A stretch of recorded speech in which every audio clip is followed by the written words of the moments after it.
जय हिंद, वंदे मातरम। बहुत सारे युवा मुझे सभी से कॉल कर रहे थे और बोल रहे थे गुरुजी एक बार अच्छे से एनालिसिस कर दो नोटिफिकेशन का, कुछ समझ में नहीं आ रहा है, क्या कोई बड़ा बदलाव हुआ है इसमें। देखो मैं रात को भी बहुत सारी चीज़ें बता दी आपको, लेकिन एक बार मैं अच्छे से इसको एनालिसिस कर रहा हूँ, आप लोग थोड़ा समझ लेना है इसको। और कुछ चीज़ें इसमें नई भी हैं, जैसे मैंने रात को भी कुछ बताई थी, अभी कुछ और भी चीज़ें बताने वाला हूँ। नई चीज़ें क्या क्या हैं वो भी मैं बताऊँगा, बने रहना वीडियो के अंत तक। एक बात और कहना चाहता हूँ, अब देखो समय हम लोगों के पास कम है, जो भी युवा अच्छे से तैयारी करना चाहता है बुंदेलखंड एकेडमी ऐप से जुड़ जाए। इसी वीडियो नीचे एक लिंक है, ठीक है प्रभु। तो आपकी कम समय में अच्छी तैयारी हो जाएगी। 1 घंटे का लेक्चर रहता है, मैं गारंटी से कह सकता हूँ कि आप जो भी पढ़ोगे पूरी ईमानदारी से और अच्छा पढ़ोगे महाराज, ठीक है। चलो अब हम बात करते हैं नोटिफिकेशन की। देखो नोटिफिकेशन को थोड़ा मैं समझाने का प्रयास कर रहा हूँ आप लोगों के लिए।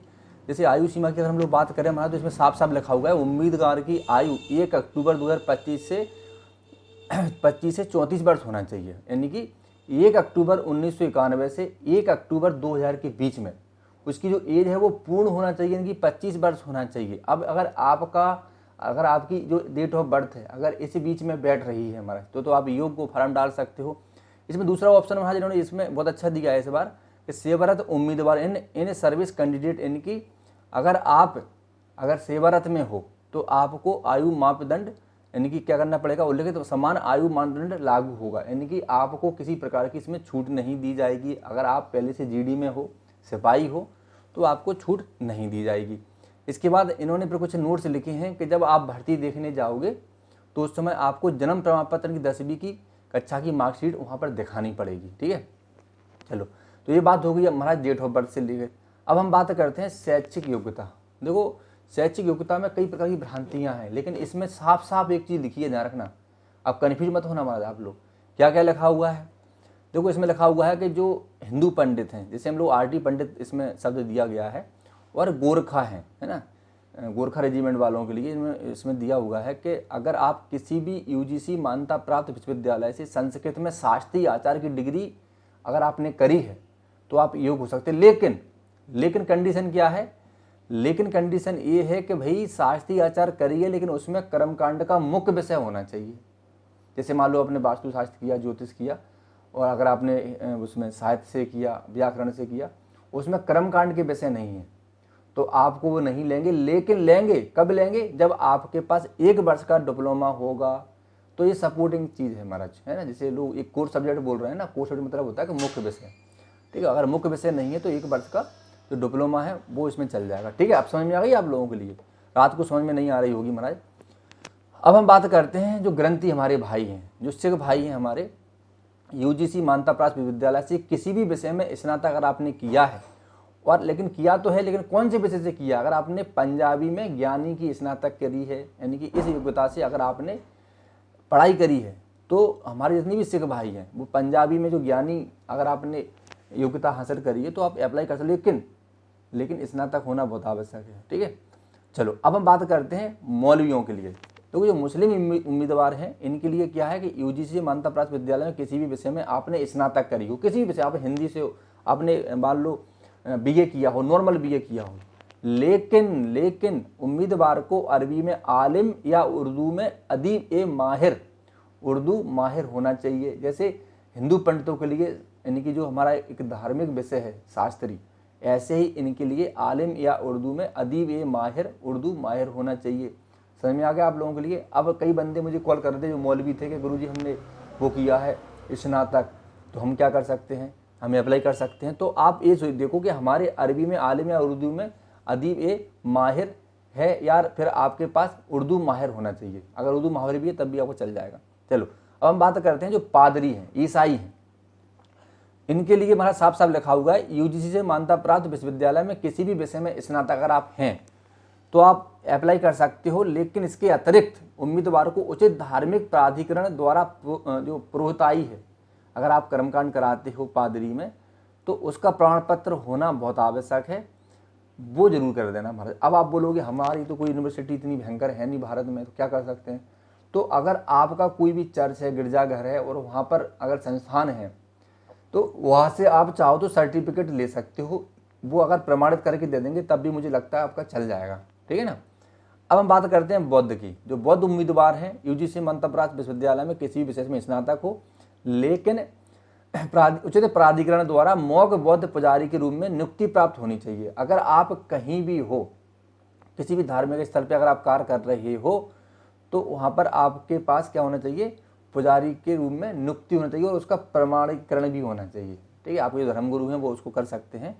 या फिर इसमें लिखा हुआ है कि भाई अगर आप उस मठ के प्रधान पुजारी हैं, जहाँ व्यक्ति को पुरोहिताई के में दीक्षा मिली हो, अगर आप ऐसे हिंदू पंडितों में अगर कोई पुरोहित होता है और वो किसी गुरु से दीक्षित है या किसी मठ का वो पुजारी है, ऐसे ही बौद्ध में अगर आप पुरोहिताई का कार्य करते हो या फिर पुरोहिताई में आपको दीक्षा प्राप्त है, तो जितने भी बौद्ध यानी कि मॉक हैं, जो बौद्ध उम्मीदवार हैं, वो अप्लाई कर सकते हैं। चलो, अब इसके बाद इसमें एक चीज़ और लिखी है, प्रधान पुजारी के पास PhD, खंपा, लो या रबजम की उपाधि होना चाहिए। साथ ही मठ से उचित प्रमाण पत्र भी होना चाहिए। देखो वही बात आ गई महाराज। ठीक है, तो ये इनकी अपनी क्वालिफिकेशन है। ठीक है ना, तो ये महाराज मैंने आपको थोड़ा सा हिंदी में बता दिया सारी चीज़ें। चलो, अब हिंदू पंडितों के लिए और सभी मौलवियों के लिए यानी कि ग्रंथियों के लिए एक इम्पोर्टेंट जानकारी। अब आप बोलोगे इम्पोर्टेंट जानकारी क्या है भैया, अब सुन लो। तो जो आपका साक्षात्कार होगा, मैंने कल भी बताया था, जिन उम्मीदवारों को PFT, PMT मेडिकल परीक्षा में सफलता प्राप्त हो चुकी होगी, है ना, तो जो रिक्त पद हैं, रिक्त पद के अनुसार उनको शॉर्ट लिस्ट किया जाएगा। इसके बाद इसमें क्या है, अब इसमें ये है महाराज, इनका साक्षात्कार जो बोर्ड होगा वो first signal training centre Jabalpur होगा और 39 गोरखा ट्रेनिंग सेंटर जो वाराणसी में है, वहाँ भी आपको भेजा जा सकता है। लेकिन इस बार हमने क्या देखा, इस बार हमने देखा हिंदू पंडितों के लिए इन्होंने, पूरे हिंदू पंडितों के लिए, समस्त या फिर मौलवियों के लिए इन्होंने कहाँ भेजा, जबलपुर भेजा, ग्रंथियों के लिए। ठीक है ना, तो ये बात ध्यान रखना।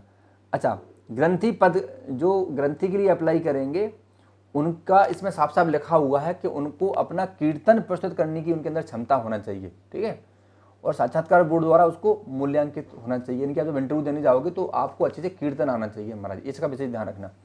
साक्षात्कार में लगभग आपको 50 मार्क्स लाना बहुत आवश्यक है। अच्छा, मैं रात को एक बात गलत बोल गया था, थोड़ा सा मैं नींद में था, मैं थोड़ी नींद नहीं खुली थी सही से, मैं अचानक लाइव आ गया था। मैं एक चीज़ रात को गलत, उसके लिए मैं माफ़ी मांगता हूँ आप लोगों से। मैं थोड़ा सा एक गलत संदेश दे दिया था, उससे हो सकता है आप लोगों को गलत चिंता हो गई हो। वो साक्षात्कार के लिए लिखा हुआ था, तो साक्षात्कार में आपको 50 अंक लाना बहुत आवश्यक है। 100 नंबर का आपका इंटरव्यू होता है, तो 50 नंबर लाना बहुत आवश्यक है। लेकिन अब जो प्रक्रिया मैं पहले बोल रहा था कि सामान्य ज्ञान में कहीं 50 नंबर तो नहीं ले रहे, आपको सिर्फ 20 क्वेश्चन सही करना है, 40 नंबर लाना है। और देखो इसमें एक बात बहुत इंपॉर्टेंट लिखी है महाराज, साफ साफ देख लो। अब आप बोलते हो धर्मशास्त्र तो हमें आता है, हम तो कर ही लेंगे इसको, देख लो साफ साफ लिखा हुआ है कि भैया अंतिम चयन मेरिट सूची के आधार पर फर्स्ट यानी सेकंड पेपर और साक्षात्कार के दोनों को अंकों को मिलाकर हम फाइनल मेरिट बनाएंगे। यानी कि आपका अंतिम चयन किस बात पर निर्भर होगा, तो धर्मशास्त्र के नंबर होंगे और इंटरव्यू के जो 50 नंबर आपको ये दे रहे हैं, यानी कि जो भी आपके नंबर आ जाए उसके आधार पर ये फाइनल मेरिट आपको बनाएंगे। अब समझ में आ गया, तो धर्मशास्त्र पढ़ना बहुत आवश्यक है। अब धर्मशास्त्र की दुनिया की, मैं तो कहूँगा भारत की सबसे बेस्ट बुक अब हम लॉन्च करने जा रहे हैं। बस आप थोड़ा सा इंतजार करना, मुझे परेशान मत करना महाराज फोन लगा के, ठीक है ना। आज मैं आपको एक तरीका बताऊंगा कि आप कैसे हमारी बुक मंगवा सकते हो, कैसे अप्लाई कर सकते हो। थोड़ा सा ध्यान रखना पड़ेगा, तो जल्दबाजी में पिछली बार बहुत सारी गलतियां हुई थी हमारी बुक में, हम चाहते हैं इस बार कोई टाइपिंग में मिस्टेक ना हो, ठीक है। तो लेकिन बुंदेलखंड अकेडमी की बुक आपको इसलिए मंगाना आवश्यक है क्योंकि कॉम्पिटिशन लड़ना है आपको, और हमें पता है कि हम कॉम्पिटिशन भी बढ़ा देते हैं। अब क्या करें, मजबूरी है महाराज सब, क्योंकि हम तो एक यूट्यूबर हैं, शिक्षा के सबको पढ़ाना हमारा धर्म भी है। तो अगर आप बुंदेलखंड से नहीं जुड़ते हो तो मुझे लगता है कि नहीं कि आपको हानि हो सकती है। उसका कारण ये है क्योंकि आपको जो मटेरियल हम देने वाले हैं वो कंपटीशन देगा, और अगर आप बुंदेलखंड की बुक नहीं मंगाओगे और दूसरा बंदा अगर मंगाता है तो फिर कहीं ना कहीं कंपटीशन ऊपर नीचे होता है। मैं दावा नहीं कर रहा हूँ, लेकिन मैं आपको बता रहा हूँ, ठीक है। आपको संकेत कर दिया, ये बात मुझे नहीं बोलना चाहिए आप लोगों से, लेकिन मैंने आपसे बोल दिया कंपटीशन में जाना है तो बुंदेलखंड की धार्मिक जो बुक है अभी आने वाली है उसको जरूर आप बुक कर लेना, उसका मैं तरीका बताऊँगा, लेकिन अभी परेशान मत करना हमारा, ठीक है। चलो इसके बाद अब देखो इसमें और चीज़ें लिखी हुई हैं कि भाई मान लो किसी ने हाई स्कूल ओपन से किया है, ठीक है, या 12th ओपन से किया है, तो उसमें साफ साफ लिखा हुआ है कि ओपन स्कूल से मैट्रिक प्रमाण पत्र रखने वाले उम्मीदवारों को अगर उन्होंने जिस भी स्कूल से सही सर्टिफिकेट लिया है उसमें छोड़ने का प्रमाण पत्र इनको आपको लगाना पड़ेगा, ठीक है, जिसमें BEO और DEO का सत्यापन बहुत आवश्यक है, उनके हस्ताक्षर बहुत आवश्यक है। वो तो TC जिसे हम लोग बोलते हैं, सीधी सीधी बात है, TC नहीं, हाँ TC बोल सकते हो आप लोग, या फिर आप ये बोल सकते हो कि जब अपनी शिक्षा पूर्ण हो जाती है तो वहाँ पर आपका एक ये मान लो कि एक करेक्टर सर्टिफिकेट के रूप में हमको वो दे देते हैं कि ठीक है आपने हमारे यहाँ से किया है, तो ये बहुत आवश्यक है। अच्छा, और मेन इंपॉर्टेंट चीज़ क्या है महाराज, इसमें साफ साफ लिखा हुआ है कि मैट्रिक, इंटरमीडिएट आदि किसी मान्यता प्राप्त स्कूल से, अपनी कॉलेज, बोर्ड, विश्वविद्यालय से जारी होना चाहिए कोई भी मार्कशीट है। इसके बाद डोमिसाइल प्रमाण पत्र, देखो उम्मीदवार का फोटोग्राफ संलग्न डोमिसाइल प्रमाण पत्र तहसीलदार द्वारा या जिला मजिस्ट्रेट द्वारा जारी होना चाहिए। मैं इसलिए चीज़ें बता रहा हूँ कि अभी आप ये कंप्लीट कर लो महाराज, क्योंकि उनमें समय लगता है सब बनाने में। ऐसी अगर मैं बात करूँ जाति प्रमाण पत्र की, तो साफ साफ वही चीज़ इसमें लिखा हुआ है, तहसीलदार द्वारा या फिर जिला मजिस्ट्रेट द्वारा फोटो सहित, फोटो लगाना उसमें। अब तो ऑनलाइन जारी हो गया है। अब हम बात करें कॉलेज चरित्र प्रमाण पत्र की, तो भैया अभी कोई मुझे फ़ोन मत करना यार महाराज, है ना। देखो अब बंदे मुझे फ़ोन ही लगाने लगी सुबह सुबह से। चलो अब देखो, कॉलेज चरित्र प्रमाण पत्र कॉलेज के प्रधानाचार्य द्वारा जारी किया गया होना चाहिए जहां उम्मीदवार ने अंतिम बार अध्ययन किया हो। अब देखो इसमें ध्यान में रखने की बात, चलो ठीक है, जहां ऐसे मान लो आपने शास्त्री कंप्लीट करी और आपने पढ़ाई बंद कर दी, ठीक है, इसके बाद मतलब जहां से आपने फाइनल एजुकेशन पूरी करी हो वहाँ का एक करेक्टर सर्टिफिकेट ये लोग मांग रहे हैं महाराज, ठीक है ना, ये बात ध्यान रखना। इसके बाद चरित्र प्रमाण पत्र, चलो ठीक है, तो चरित्र प्रमाण में साफ साफ लिखा हुआ करेक्टर सर्टिफिकेट में कि पिछले 6 महीने के भीतर का होना चाहिए। वो अगर 6 महीने के भीतर अगर आपने कोई कांड कर दिया या आप पर FIR हो गई तो उसको सुलझा लेना महाराज, ठीक है। ऐसा नहीं कि हमारे पास तो पहले से बना था, कांड तो 2 महीने बाद हुआ है। तो 6 महीने के भीतर अगर आपसे कुछ भी घटना घट जाती है तो उसका सुलझाना भी आपका काम है, ठीक है। राजीनामा कर लेना आप लोग, FIR तो बिल्कुल होने नहीं चाहिए किसी प्रकार से। चलो इसमें एक चीज़ लिखा है रिलेशन सर्टिफिकेट, अगर आपका भाई कोई पहले से या फिर युद्ध विधवा के पुत्र हो, आप साफ साफ लिखा हुआ है भूतपूर्व सैनिक के पुत्र हो, ठीक है, अगर आप कोई पिताजी पहले सेना में थे या सेवानिवृत्त सैनिकों के पुत्र हो, है ना, तो उनके जो दस्तावेज है वो आप प्रस्तुत कर सकते हो। इसके बाद रिलेशन सर्टिफिकेट भी आपका भाई वगैरह है, कोई भी है या कोई जो भी रैंक पर है, तो सभी कुछ उनकी जो सर्टिफिकेट है रैंक संबंधित, बटालियन संबंधित, वो उसमें लगा देना है। इसके बाद फिर शपथ पत्र तो आपको एफिडेविट तो लगाना ही पड़ेगा बाद में, ठीक है। भूतपूर्व सैनिकों की मूल डिस्चार्ज बुक भी प्रस्तुत करनी पड़ेगी जिसमें उम्मीदवार का नाम और जन्मतिथि दर्ज हो, ध्यान रखना, ठीक है। चलो इसके बाद जब महाराज आप भर्ती देखने जाते हो तो उस समय आप शपथ पत्र आपको देना पड़ता है, ठीक है। और शपथ पत्र हाँ कुछ नहीं, बस शपथ पत्र जमा करना है आपको, और पैन कार्ड, आधार कार्ड आपके पास होना ही चाहिए महाराज। तो ये जानकारी है। अब इसके बाद मैं एक जानकारी और बता रहा हूँ आपको, देखो शपथ पत्र के बाद पैन कार्ड हो गया, पुलिस कैरेक्टर सर्टिफिकेट साफ साफ लिखा हुआ है, सरपंच, नगर सेवक, निवास प्रमाण पत्र। अब देखो यहाँ पे सरपंच लिखा है, मुझे लगता है सरपंच का इतना अच्छा नहीं होता है, आप तो खाली पुलिस चरित्र प्रमाण पत्र बनवा लेना, उससे आपका काम चल जाएगा महाराज। अगर आप विवाहित हो पहले से, ठीक है, तो दोनों का सर्टिफिकेट आपको चाहिए। तो ये हमारी क्वालिफिकेशन आपकी एजुकेशन हो गई और अप्लाई करने वाली डॉक्यूमेंट्स क्वालिफिकेशन मैंने आपको बता दी महाराज। चलो इसी के अंत में मैं एक चीज़ बता रहा हूँ आप लोगों के लिए, ध्यान रखना, मैं बता रहा हूँ कैटरिंग का। देखो जितने भी भाई हैं, आप कल से मुझे कुछ मैसेज कर रहे थे सब, श्रीमान जी अभी हमारी उम्र जैसे 21 से 27 के बीच में, तो क्या हम कैटरिंग में भर सकते हैं? बिल्कुल भर सकते हो। इसमें 1 अक्टूबर 2025 को 21 से 27 वर्ष इन्होंने मांगा है, यानी कि आपकी उम्र 1 अक्टूबर 1998 से 1 अक्टूबर 2004 के बीच में होना चाहिए, ठीक है। 10वीं का प्रमाण पत्र मांग रहे हैं, शैक्षिक योग्यता, और देखो इसमें इन्होंने लिखा है कि 12th भी है आपका तो किसी मान्यता प्राप्त शिक्षा बोर्ड से होना चाहिए।